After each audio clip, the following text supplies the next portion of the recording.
Bonjour à tous et merci de nous rejoindre sur Futur TV pour cette nouvelle édition de la rédaction. Voici les titres de ce journal.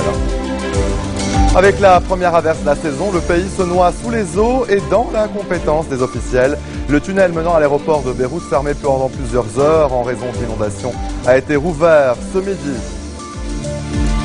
Après 2 jours de calme précaire à Tripoli, les affrontements ont repris entre les quartiers de Jabal Morsen et Bab el-Tebene. Des échanges de tirs entre l'armée et des miliciens ont été signalés. La sécurité d'Israël figurait en tête des priorités dans les négociations sur le nucléaire iranien. Dixit John Kerry, le secrétaire d'État américain, est à Jérusalem ce jeudi où il a rencontré le Premier ministre israélien Benjamin Netanyahou. Et à suivre également dans ce journal, la Centrafrique se réveille une fois de plus dans un climat d'insécurité, voire de terreur. Plusieurs quartiers de Bangui ont été secoués par des échanges de tirs. Il y a au moins 23 morts et 64 blessés. Avec la première averse de la saison, le Liban a plongé dans le chaos total. Toutes les routes ont été submergées par les eaux et les automobilistes bloqués pendant des heures. Face à cette situation désastreuse et bien qu'attendue, le ministre démissionnaire des Travaux publics, Razi Haridi, a annulé la conférence de presse qu'il était censé donner ce jeudi à midi. Les raisons de cette décision ne sont toujours pas connues. Le tunnel menant à l'aéroport de Beyrouth, qui a été fermé dans les 2 sens à la circulation pendant plusieurs heures en raison d'inondations, a été rouvert ce midi. Les forces de sécurité ont en effet réussi à sortir le véhicule en panne de la défense civile qui bloquait la voie est du tunnel menant de l'aéroport vers la capitale. La direction générale de l'aviation civile a appelé les voyageurs à se rendre à l'aéroport 3 heures avant leur vol en raison des embouteillages sur la route et de l'afflux de voyageurs à cette saison de l'année. Je vous le disais en titre, le calme qui prévalait depuis 2 jours à Tripoli a été interrompu ce jeudi après-midi par des tirs signalés dans la capitale du Liban Nord. Les affrontements ont repris entre les quartiers de Jabal Morsen et Bab el-Tebene. Des échanges de tirs entre l'armée et des miliciens ont été signalés dans la région de Starko et au niveau du rond-point Maloulé. Ce regain de violence intervient alors que l'armée a été mandatée pour une durée de 6 mois afin de faire face aux violences confessionnelles meurtrières qui secouent la ville depuis plusieurs mois et afin d'y rétablir le calme. Des députés du courant de Patriotique Libre et d'autres du Parti Socialiste se sont retrouvés ce jeudi au Parlement. Ils sont retrouvés pour discuter des points pour sortir le Liban de l'impasse politique dans laquelle le pays est plongé depuis plusieurs mois. Des députés du CPL avaient rencontré les semaines précédentes leurs collègues des Kataeb et du courant du futur dans le cadre de cette initiative lancée par le courant du général Michel Aoun. La porte-parole adjointe du département d'État américain, Mary Harf, a souhaité la coopération de toutes les parties libanaises avec les responsables chargés de mener l'enquête sur l'assassinat du cadre du Hezbollah, Hassan Lakis. Ce dernier a été assassiné mercredi près de sa maison dans la région de Hadès, à l'est de Beyrouth, selon le communiqué du Hezbollah. Lakis était membre du parti depuis sa création. Son fils avait été tué lors de la guerre de 2006 contre Israël. D'après une source proche du parti chiite, il était proche du chef du parti, Hassan Nasrallah. Face à la montée des violences sectaires au Liban, Washington affiche son inquiétude et appelle toutes les parties libanaises, mais aussi régionales, à respecter la souveraineté du Liban. Le patriarche grec-orthodoxe Ioanna Yazigi a appelé ce jeudi à la libération des religieuses de Maaloula.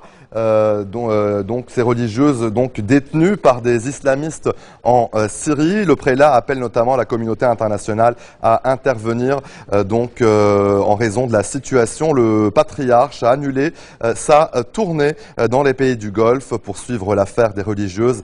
La ville chrétienne a été conquise par des combattants proches d'Al-Qaïda et située à 55 km au nord de Damas. Maaloula compte un grand nombre d'églises. La majorité de ses habitants chrétiens parlent l'araméen, la langue du Christ. La sécurité d'Israël figurait en tête des priorités dans les discussions sur le nucléaire iranien. C'est ce qu'a assuré ce jeudi John Kerry lors d'un point de presse à l'issue d'une rencontre avec le Premier ministre israélien Benjamin Netanyahou à Jérusalem, en présence du général Allen, le conseiller spécial américain pour le Moyen-Orient. S'agissant des négociations de paix israélo-palestiniennes, là encore, la sécurité d'Israël est primordiale, selon Kerry, qui a dit avoir présenté à Netanyahou et à son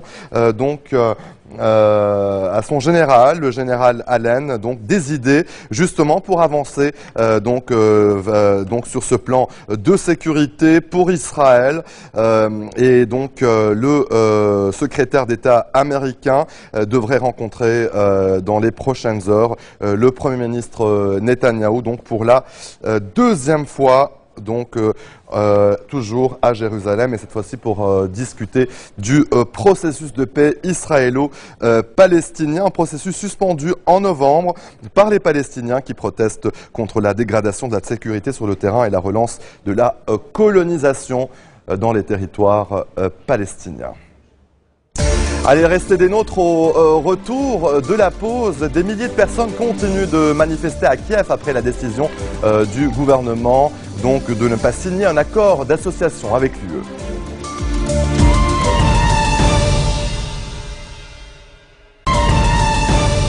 Retour sur le plateau de l'info, la Centrafrique se réveille une fois de plus dans un climat d'insécurité, voire de terreur.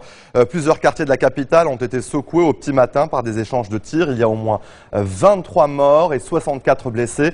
La situation reste toujours confuse, impossible de savoir véritablement qui contrôle la situation, même si les autorités se veulent rassurantes. Des scènes de pillage ont eu lieu dans certains quartiers de la capitale. Les commerces sont fermés. Le porte-parole de la présidence accuse des partisans de l'ex-président François Bozizé d'être derrière l'attaque, avec donc, je vous le disais, avec l'intention de prendre le pouvoir avant le vote de résolution de l'ONU aujourd'hui au Conseil de sécurité. Une résolution qui devrait donner un mandat de 12 mois aux troupes françaises et à celle de la mission internationale de soutien en Centrafrique pour établir donc le calme dans ce pays. Je vous le disais, au total, 1200 soldats français vont se déployer en Centrafrique.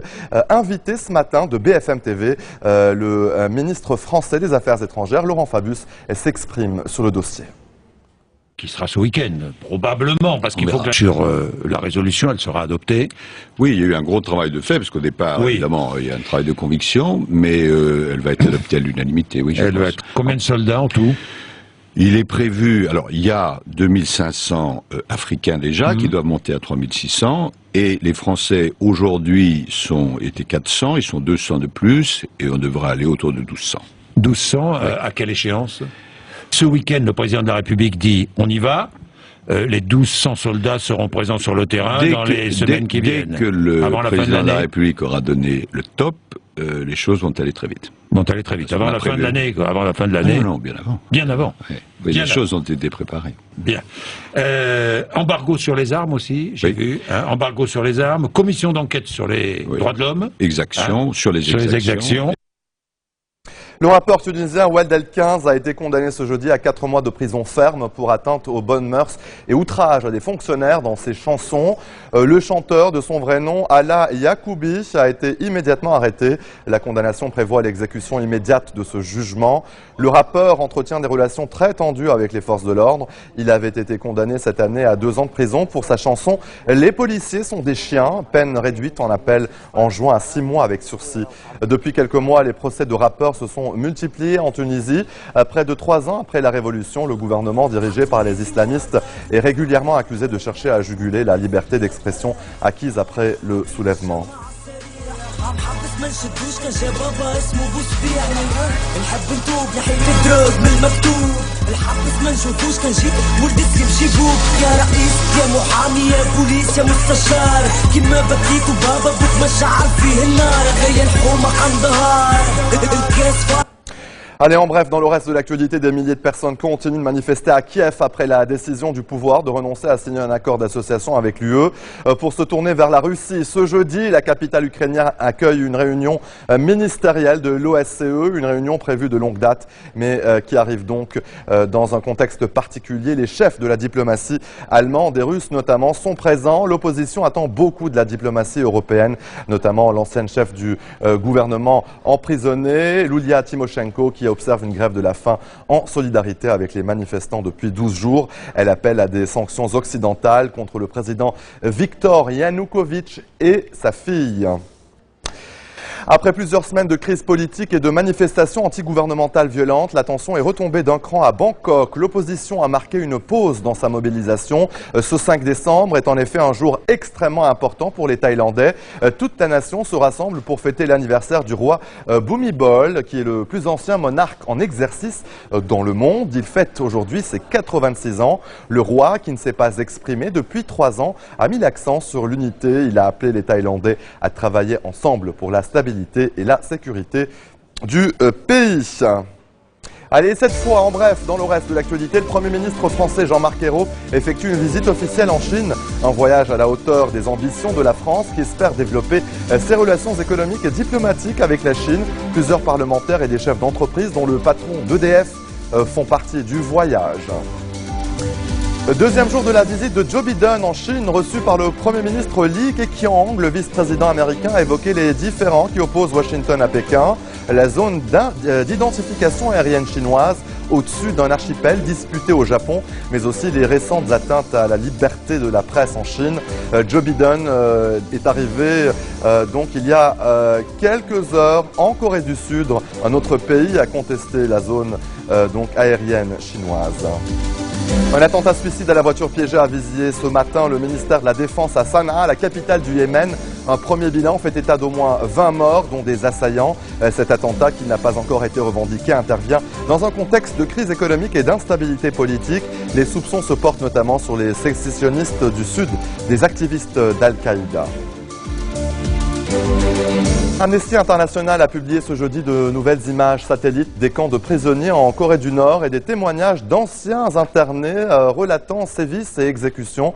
La Corée du Nord a toujours démenti l'existence de camps de travail pour les prisonniers politiques, mais selon des estimations indépendantes, entre 100 000 et 200 000 personnes y sont détenues dans des conditions particulièrement difficiles. Une commission d'enquête de l'ONU sur les violations des droits de l'homme en Corée du Nord présentera son rapport final au Conseil des droits de l'homme des Nations Unies en mars 2014. Alerte à la tempête de neige en Allemagne et le nord de l'Europe. La dépression Xavier sera accompagnée de fortes chutes de neige à partir de ce soir et jusqu'à samedi matin, avec des vents violents attendus jusqu'à 150 km/h. Les vents ont déjà déraciné, vous le voyez sur ces images, des arbres et ont fortement perturbé le trafic routier dans tout le nord du Royaume-Uni. Et c'est ainsi que se referme cette édition. Tout de suite, le rappel des titres qui ont marqué l'actualité de cette journée. Avec la première averse de la saison, le pays se noie sous les eaux et dans l'incompétence des officiels libanais. Le tunnel menant à l'aéroport de Beyrouth, fermé pendant plusieurs heures en raison d'inondations, a été rouvert ce midi. Après 2 jours de calme précaire à Tripoli, les affrontements ont repris entre les quartiers de Jabal Morsen et Bab el-Tebene. Des échanges de tirs entre l'armée et des miliciens ont été signalés. La sécurité d'Israël figurait en tête des priorités dans les discussions sur le nucléaire iranien. Dixit John Kerry, le secrétaire d'État américain, est à Jérusalem ce jeudi où il a rencontré le Premier ministre israélien Benjamin Netanyahou. Et la Centrafrique se réveille une fois de plus dans un climat d'insécurité, voire de terreur. Plusieurs quartiers de Bangui ont été secoués par des échanges de tirs. Il y a au moins 23 morts et 64 blessés. Merci de votre attention. Vous retrouverez Nora à la barre du prochain JT.